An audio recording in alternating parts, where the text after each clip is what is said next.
En el día de hoy me toca hablar de un pasaje muy interesante que está en Marcos capítulo 4, versículos del 35 al 39. Y es interesante porque lo recuerdo por dos cosas. Lo recuerdo porque cuando era más joven iba a actividades, eventos, iba a otros programas, a programas de televisión y muchas veces anclaba, como si fuera una muletilla, anclaba en este pasaje como la perícopa que me ayudaba a traer una palabra relevante. Y eso por un lado muestra, ¿verdad? En aquel tiempo ese anclaje con ese pasaje, pero por otro lado también mostraba la relevancia que siempre tenía una palabra de aliento en la adversidad. Un gran predicador dijo, predicando sobre el libro de Job, anunciaba sobre el capítulo 5 y dijo, el hombre en un auditorio, cito, el hombre que predique a las aflicciones siempre tendrá un oído disponible en el auditorio, termino la cita. Y es que este pasaje hablaba y habla de esta tempestad y tormenta que se levantó y de cómo Jesús iba en la barca. Es esa desesperanza momentánea, intempestiva, y la esperanza que está en calma pendiente. Siempre encontraba audiencia. Y también me recuerda la película que se estrenó en el año 2000 en Australia, la película La tormenta perfecta del libro de Sebastian Junger. Y quizás usted la recuerde también, la puede buscar en cualquier portal. Esta película nos recuerda esta embarcación que se aventura en medio de un mar tempestivo y estas olas terminan conculcando la vida de estos hombres y acabando con la vida de la embarcación. Pues justamente quisiera leer el pasaje y acompáñame, o lo puedes ver en la pantalla. Está Marcos 4, 35 al 39. Leemos, cito, y leo de la Dios habla hoy. Al anochecer de aquel mismo día, Jesús dijo a sus discípulos, vamos al otro lado del lago. Entonces dejaron a la gente y llevaron a Jesús en la barca en que ya estaba. Y también otras barcas lo acompañaban. En esto se desató una tormenta con un viento tan fuerte que las olas caían sobre la barca, de modo que se llenaba de agua. Pero Jesús se había dormido en la parte de atrás, apoyando sobre una almohada. Lo despertaron y le dijeron, Maestro, ¿no te importa que nos estemos hundiendo?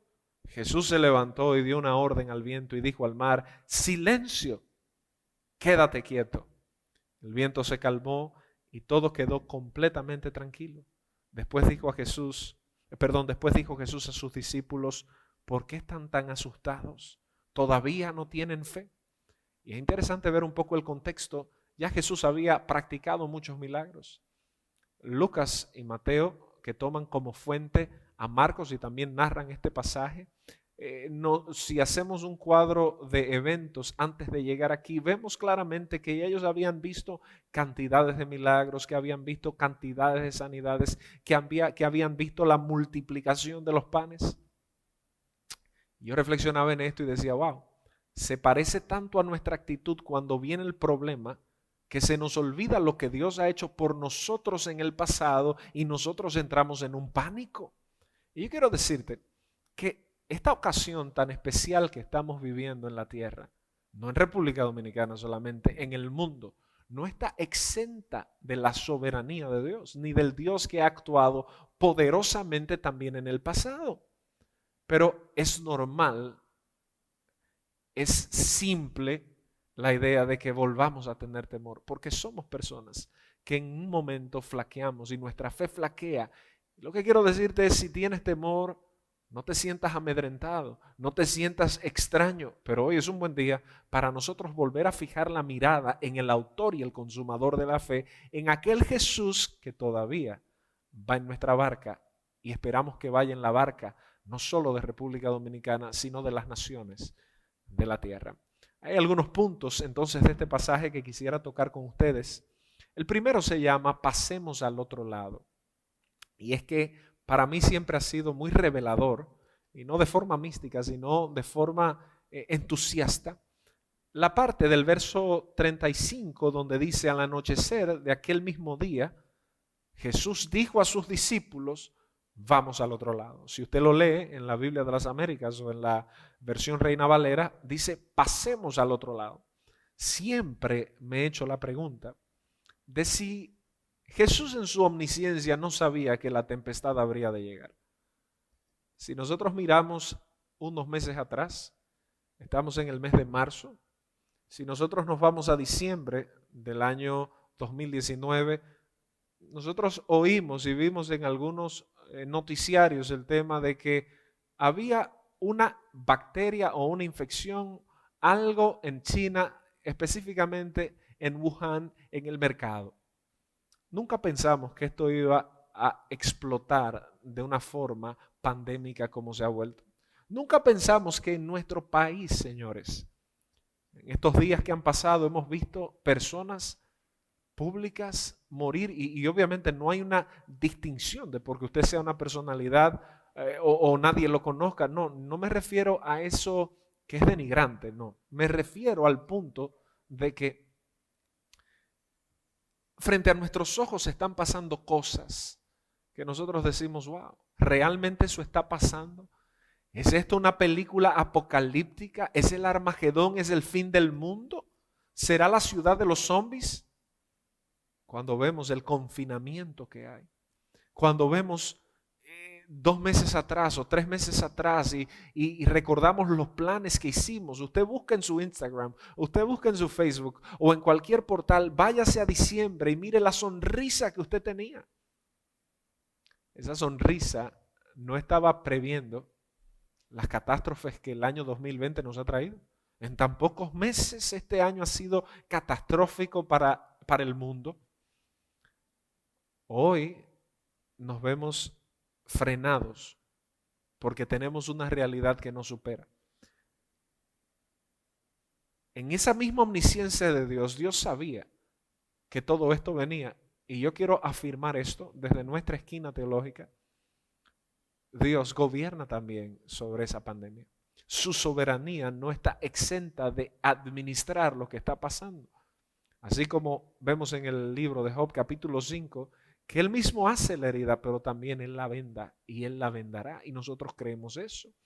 Ahora, cuando nosotros vemos aquí en el pasaje, en Marcos 4, dice el verso 36, entonces dejaron a la gente y llevaron a Jesús en la barca en que ya estaba, y también otras barcas lo acompañaban. Si nosotros vemos el verso 36, nos damos cuenta de que hay 3 aspectos interesantes. Vamos a deconstruirlo. Estamos en el primer punto de pasemos al otro lado. Versículo 36. ¿Qué vemos? Que se despachó a la multitud. Número 2, que la barca se tomó como estaba. Y número 3, vemos que habían otras barcas. Y yo quiero darme una licencia alegórica en este momento aquí, para que veamos la idea de que Jesús iba, cuando dice pasemos al otro lado, y vuelvo a reiterar algo, o sea, quiero afirmar esto, Jesús sabía que la tempestad iba a venir y su palabra había sido pasemos al otro lado.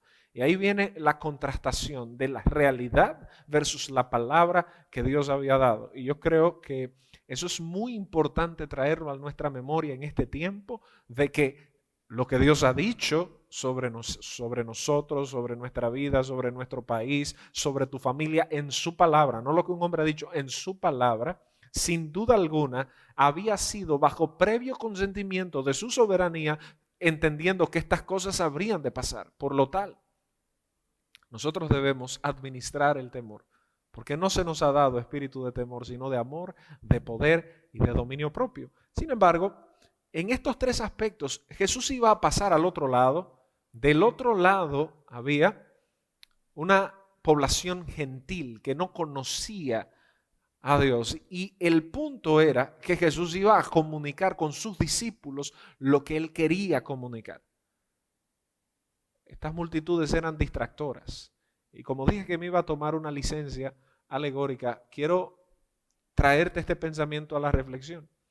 Quizás esta tormenta que está viniendo nos ayuda a evitar distracciones, a movernos a un lado, a quitar algunas cosas que son como miel a nuestro paladar, porque la multitud era atrayente, se sentían populares, se sentían especiales.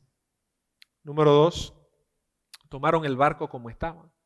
Y si nosotros estudiamos un poco la geografía de dónde está el mar de Galilea, nos vamos a topar con que en el año 1918 se hizo una excavación arqueológica y se encontró un barco de cerca de 7.5 pies de ancho, aquí tengo el dato, y 4.5 pies de alto.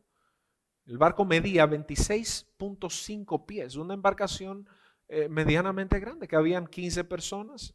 Aquí, fíjese usted, más o menos una yola, lo único que era un velero, tenía espacio para 4 personas remando y cabían cerca, como mencioné anteriormente, de 15 personas, pero esa barca la tomaron como estaba.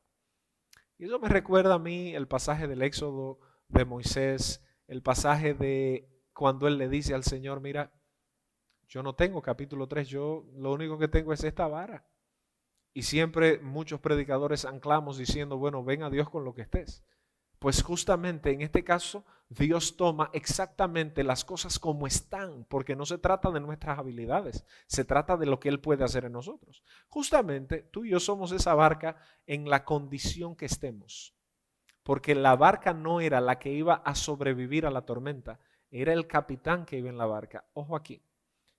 Algo que nos ha enseñado esta pandemia es que no se trata de cuántos millones de dólares tú tengas en una cuenta, ni de la posición que tú ocupes en un gobierno, ni del abolengo que tú tengas. Esto está muy por encima. Entonces, imagínate que esta barca hubiera sido el Titanic. Al final, si se iba a hundir, se iba a hundir. Ella iba a pasar al otro lado solo porque Jesús estaba en ella. Número 3, habían otras barcas. ¿Qué son esas otras barcas? Personas que estaban en la misma tormenta o que iban a entrar a la misma tormenta sin contar con el apoyo de Jesús que estaba en la barca. Y eso estamos viendo ahora. Muchos atormentados, muchos afligidos. ¿Cuál es el pueblo de la esperanza? ¿Cuáles son los portadores de la buena nueva? Somos nosotros. Como leí en el sermón del domingo pasado, claramente la expresión de Lutero, si mi prójimo me necesitara, cito, yo no le daría la espalda, termino la cita. Yo seré precavido, dice él en la misma carta escrita al doctor Hess en el 1527. Yo haré todo lo precavido del lugar, pero al final nosotros somos el pueblo de la esperanza. Número 2, vemos en el pasaje, versículo 37, que se levantó una tormenta. Esta tormenta no se había previsto, aunque geográficamente esto sucede todavía en el mar de Galilea. ¿Qué pasa? Bueno, que está a 700 pies bajo el nivel del mar. ¿Qué significa esto? Estás rodeado de montañas y cuando los vientos entran y hacen un círculo y el viento cálido con el viento frío se conjugan en aquel lugar, pues generan tormentas intempestivas, o sea, de repente se arma un gran problema. Estamos hablando no de un laguito, estamos hablando de un lago que tiene de profundidad cerca de 298 metros de profundidad en su lugar más profundo. Estamos hablando de que cualquier cosa usted se ahoga facilito. Ellos que eran pescadores sabían bien al peligro que se estaban enfrentando. Sabían bien que la barca podía colapsar y fueron y recurrieron a Jesús. Una anécdota que leí y me llamó mucho la atención y la encontré muy atinada para compartirla contigo. Quisiera leerla, cito, que se cuenta un día a un campesino que le pidió a Dios que le permitiera mandar sobre la naturaleza para que según él le rindieran sus mejores cosechas. Y Dios se lo concedió. Entonces cuando el campesino quería lluvia ligera, así sucedía. Cuando pedía sol, este brillaba en su esplendor. Si necesitaba más agua, llovía más regularmente. Pero cuando llegó el tiempo de la cosecha, su sorpresa fue grande porque resultó un total fracaso. Desconcertado y medio molesto le preguntó a Dios por qué salió así la cosa si él le había puesto los climas que él creyó conveniente. Pero Dios le contestó, tú pediste lo que quisiste, mas no lo que de verdad convenía. Nunca pediste tormentas y estas son muy necesarias para limpiar la siembra, ahuyentar aves y animales que la consuman y purificarla de plagas que la destruyan. Termino la anécdota. Es impresionante ver cómo al final del día, señores y señoras, las tormentas son necesarias. Vienen a purificar cosas de nuestras vidas, vienen a develar cosas que están ocultas ahí, como lo está haciendo la tempestad en la que estamos viviendo hoy en día. Esto arroja la debilidad nuestra, la fragilidad nuestra, el orgullo, el egoísmo nuestro. Esto arroja el miedo nuestro. Y las tormentas tienen un plan y un propósito en nuestra vida, como la tenían en la cosecha. Afirmamos que estamos frente a una tormenta que se ha levantado. Pero debemos afirmar también lo siguiente, que Jesús iba en la tormenta. Dice George Mueller, cito, las dificultades son la comida con la que la fe se alimenta. Termino la cita. Estamos frente a grandes dificultades y el texto bíblico utiliza la palabra grande haciendo referencia claramente a algo que en griego es megalé, y usted ha oído este elemento prefijal que se utiliza mucho cuando usted habla de un megalómano o de una megalópolis. Usted está hablando de algo grandísimo. Esta tormenta no es una hipérbole en el texto, era una gran tormenta como la que estamos viviendo, vuelvo a acotar. Estamos viviendo una gran tormenta ahora, pero Jesús va en la barca. Y el deber nuestro no es ignorar la tormenta, pero sí invocar a aquel que es más grande que la tormenta. Jesús no tenía la destreza que tenía Pedro y sus compañeros, o algunos de ellos, en la pesca. Jesús lo que era carpintero. Así se atestigua en el Nuevo Testamento y en otros manuscritos. Estos eran pescadores, peritos, vivían de esto. Habían otras barcas también con capitanes excelentes, pero ninguna de esas cosas eran suficientes para lidiar con la realidad de lo que estaba pasando. Número 3, aunque Jesús iba en la tormenta, era muy interesante la idea de que él iba descansando en la tormenta. Y yo quisiera tratar esa paradoja contigo hoy.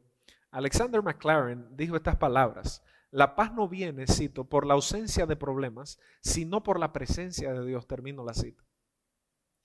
Jesús va descansando en la tormenta y la Dios habla hoy, regala el detalle, como dije en algún momento, de que Jesús tenía una almohada. Jesús iba descansando en plena tormenta. Y nosotros debemos preguntarnos, ¿es esa una actitud irresponsable?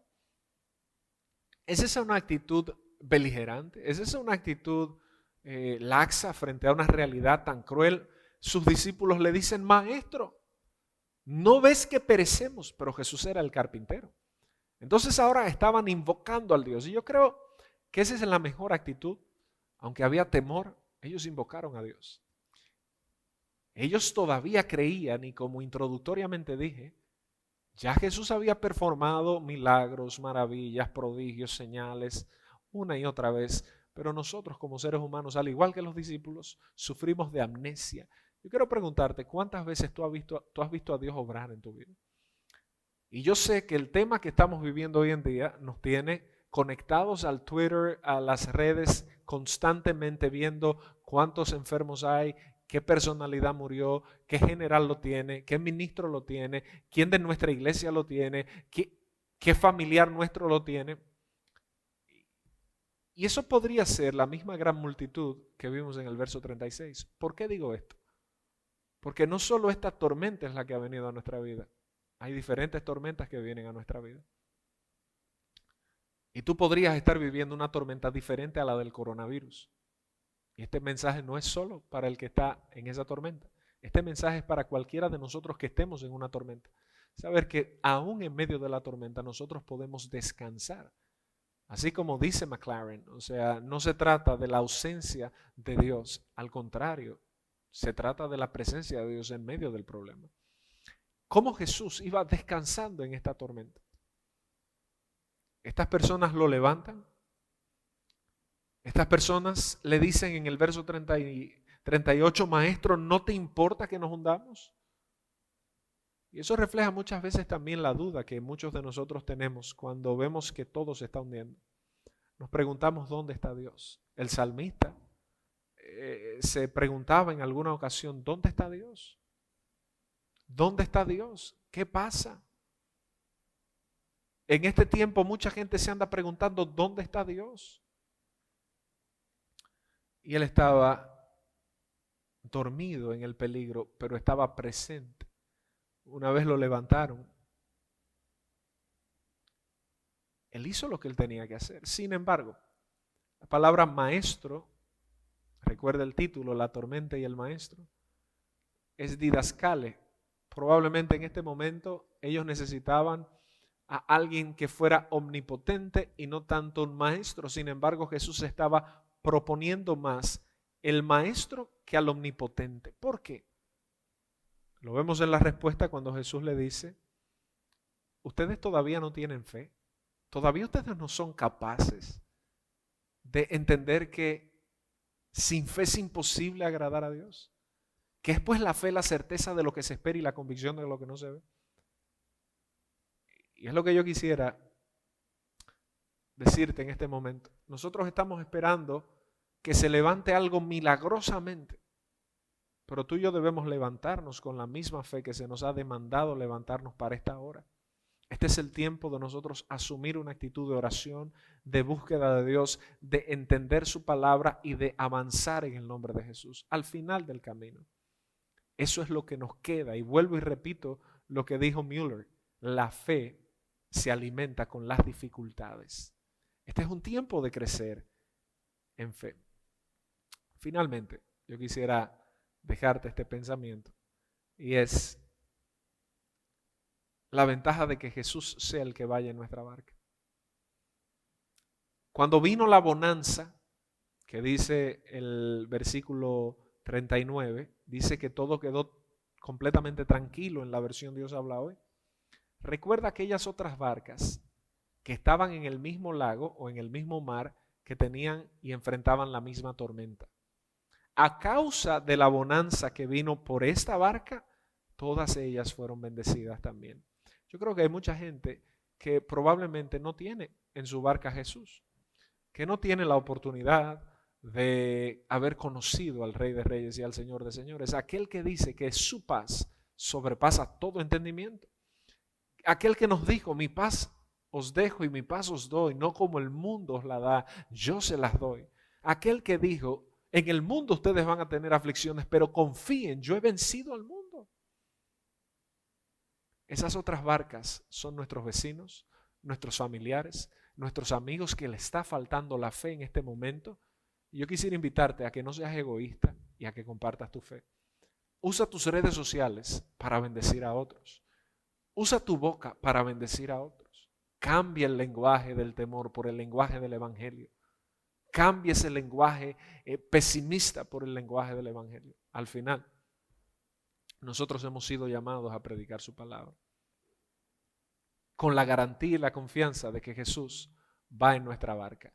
Eso es lo que nos ayuda a nosotros a estar en paz en medio de la tormenta.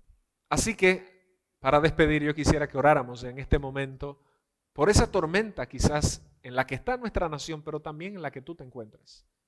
Vamos a orar y entregarle esa tormenta y a confiar en que el que va en nuestra barca es más poderoso que la tormenta. Oremos. Padre, en el nombre de Jesús, gracias por este día, por tu palabra. Señor, por esas tormentas, la que estamos viviendo global y la que podríamos estar viviendo personal. Tú eres el Dios que tiene control y cuidado de nuestra vida y tú vas en nuestras barcas. Bendícenos y bendice a cualquier persona que esté pensando que todo ha terminado. Ayúdale en el nombre de Jesús. Nos vemos en la próxima entrega de Iglesia CBF Virtual, Iglesia CBF en Casa. Por favor, síguenos en nuestras redes, conéctate a iglesiacbf.com conéctate a iglesiacbf.com/cbf en casa. Gracias por tu apoyo y sintonía. Nos vemos en la próxima. Dios te bendiga.